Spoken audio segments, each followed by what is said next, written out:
تعالیٰ کے ایک ایسے نبی جن کو زندہ سمندر میں ڈال دیا گیا اور جن کو ایک بہت بڑی مچھلی نے نگل لیا۔ آپ نے ایسی کون سی غلطی کی تھی؟ یعنی آپ سے ایسی کون سی غلطی ہوئی تھی جس کی وجہ سے آپ کو کئی دنوں تک مچھلی کے پیٹ میں رہنا پڑا؟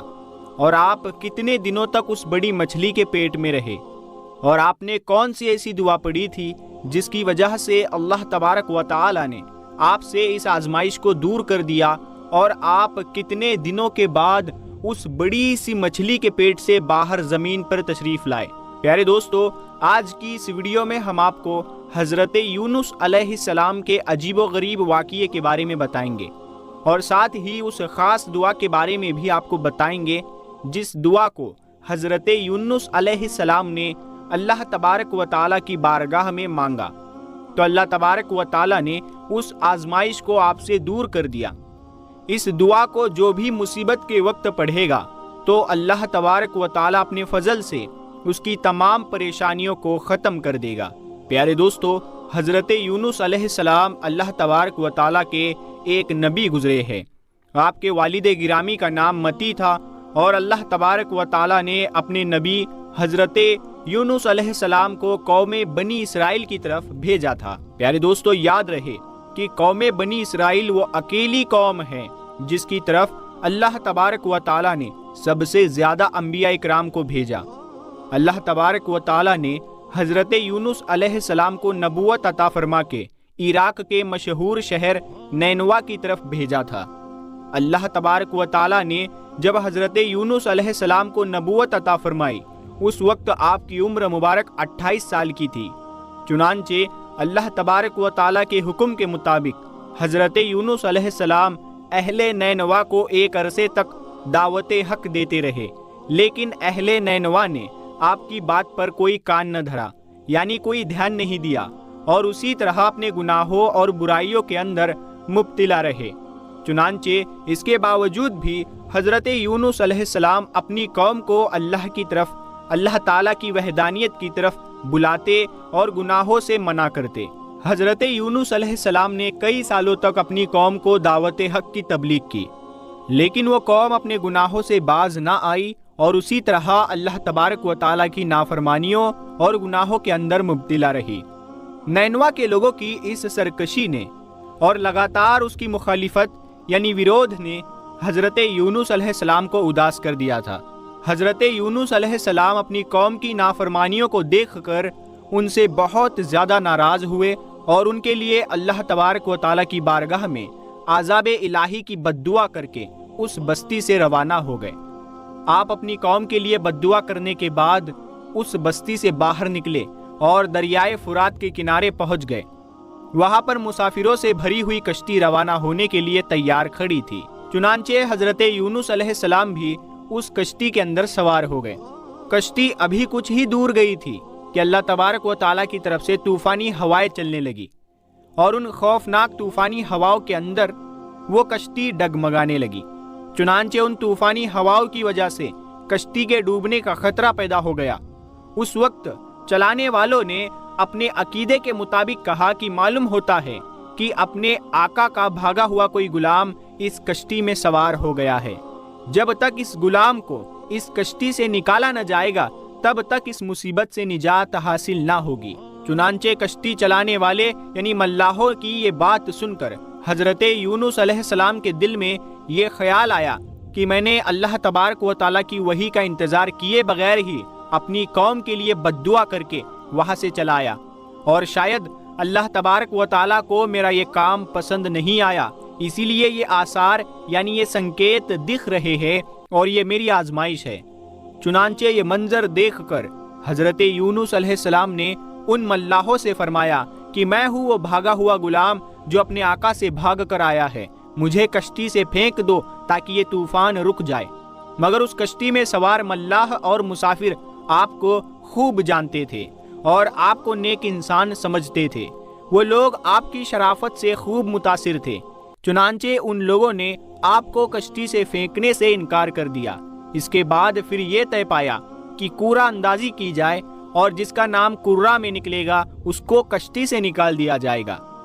چنانچہ سب کی رائے کے مطابق قرہ اندازی کی گئی۔ اس قرآن اندازی میں پہلی بار حضرت یونس علیہ السلام کا نام نکل آیا۔ چنانچہ اس طرح حضرت یونس علیہ السلام کا نام دیکھنے کے باوجود بھی ملاح اور مسافروں کو یقین نہ آیا۔ اس کے بعد دوسری اور تیسری بار بھی قرآن اندازی کی گئی، ہر بار حضرت یونس علیہ السلام کا نام نکلتا۔ چنانچہ اس طرح ملاح اور مسافر آپ کو کشتی سے نکالنے کے لیے مجبور ہو گئے۔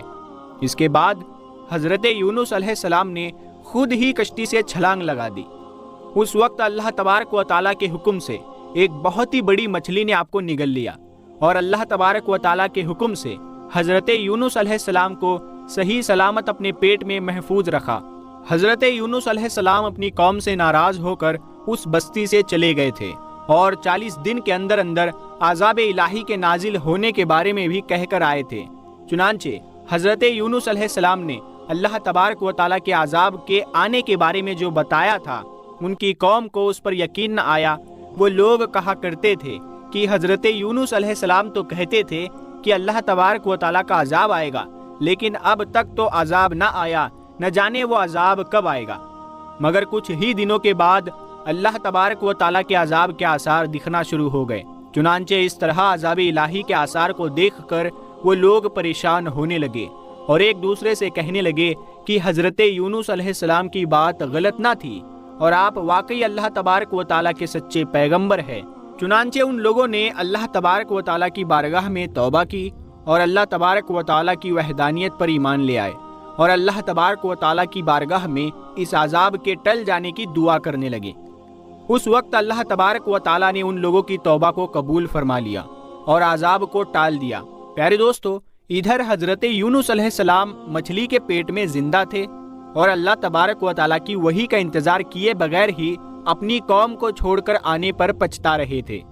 چنانچہ اس وقت حضرت یونس علیہ السلام نے اللہ تبارک و تعالیٰ کی بارگاہ میں اپنی خطا کی معافی کے لیے یہ دعا پڑھی، لا الہ الا انت سبحانک انی کنت من الظالمین، یعنی اے رب العالمین، تیرے سوا کوئی معبود نہیں، تو ہی یکتا ہے، میں تیری پاکی بیان کرتا ہوں، بے شک میں خود ہی ظالم ہوں۔ چنانچہ جب اللہ تبارک و تعالیٰ نے حضرت یونس علیہ السلام کی یہ درد بھری دعا سنی تو اس دعا کو قبول فرما لیا، اور حضرت یونس علیہ السلام سے اس آزمائش کو ختم کر دیا۔ اس وقت اللہ تبارک و تعالیٰ نے مچھلی کو حکم دیا کہ وہ حضرت یونس علیہ السلام کو صحیح سلامت دریا کے کنارے پر واپس ڈال دے۔ چنانچہ اس وقت اس مچھلی نے اللہ تبارک و تعالیٰ کے حکم کو مانتے ہوئے حضرت یونس علیہ السلام کو ساحل کے کنارے پر ڈال دیا۔ اس طرح حضرت یونس علیہ السلام 40 دن تک مچھلی کے پیٹ میں رہے، اور 40 دن کے بعد اللہ تبارک و تعالیٰ نے آپ کی اس دعا کو قبول فرمایا اور اس آزمائش سے آپ کی نجات بخشی۔ جب مچھلی نے حضرت یونس علیہ السلام کو اپنے پیٹ سے باہر نکالا تو حضرت یونس علیہ السلام بہت ہی کمزور حالت میں زمین پر پڑے ہوئے تھے۔ اس وقت اللہ تبارک و تعالیٰ نے حضرت یونس علیہ السلام کے قریب ایک بیل کا درخت اگایا۔ اس درخت کی وجہ سے حضرت یونس علیہ السلام کی حالت بہتر ہوئی، تو آپ نے اس درخت کے سائے میں ایک جھوپڑی بنائی اور اس جھوپڑی میں رہنے لگے۔ چنانچہ کچھ دن کے بعد اس بیل کی جڑوں کو کیڑا لگ گیا اور وہ بیل سوکھنے لگی۔ یہ ماجرا دیکھ کر حضرت یونس علیہ السلام کو بہت دکھ ہوا، کیونکہ حضرت یونس علیہ السلام اس بیل سے بہت محبت کرنے لگے تھے۔ اس وقت اللہ تبارک و تعالیٰ نے حضرت یونس علیہ السلام کی طرف وحی نازل فرمائی، اور حضرت یونس علیہ السلام کو مخاطب کرتے ہوئے ارشاد فرمایا، اے یونس علیہ السلام، تمہیں اس بیل کے سوکھنے کا بہت دکھ ہوا، جو ایک معمولی اور حقیر چیز ہے، لیکن آپ نے اپنی قوم کو چھوڑتے ہوئے یہ نہ سوچا کہ نینوا میں بسنے والے 1 لاکھ سے زیادہ انسانوں کو اور ان کے علاوہ لاتعداد حیوانوں اور جانوروں کو ہلاک کرنے میں ہمیں ناگواری نہ ہوتی۔ کیا ہم ان کے لیے اس سے بھی زیادہ مہربان نہ ہوتے جتنا تم اس بیل کے لیے مہربان ہو؟ اور آپ علیہ السلام وحی کا انتظار کیے بغیر ہی اپنی قوم کو بد دعا دے کر وہاں سے چلے آئے۔ ایک نبی کی یہ شان نہیں ہے کہ وہ اپنی قوم کے لیے بد دعا کر کے نفرت کی وجہ سے ان سے جدا ہونے میں جلدی کرے اور وحی کا انتظار بھی نہ کرے۔ پھر اس کے بعد اللہ تبارک و تعالیٰ نے حضرت یونس علیہ السلام کو یہ حکم دیا کہ وہ دوبارہ نینوا جائے اور وہاں پر رہ کر نینوا کے لوگوں کو دین کی تبلیغ کرے اور ان کو اللہ تبارک و تعالیٰ کا پیغام پہنچائے، تاکہ اللہ تبارک و تعالیٰ کی سارے مخلوق حضرت یونس علیہ السلام سے فائدہ حاصل کر سکے۔ چنانچہ اس وقت حضرت یونس علیہ السلام اللہ تبارک و تعالیٰ کے حکم کے مطابق وادی نینوا میں دوبارہ تشریف لے گئے، اور ان کی قوم نے ان کے واپس آنے پر بہت خوشی کا اظہار کیا، اور پھر وہ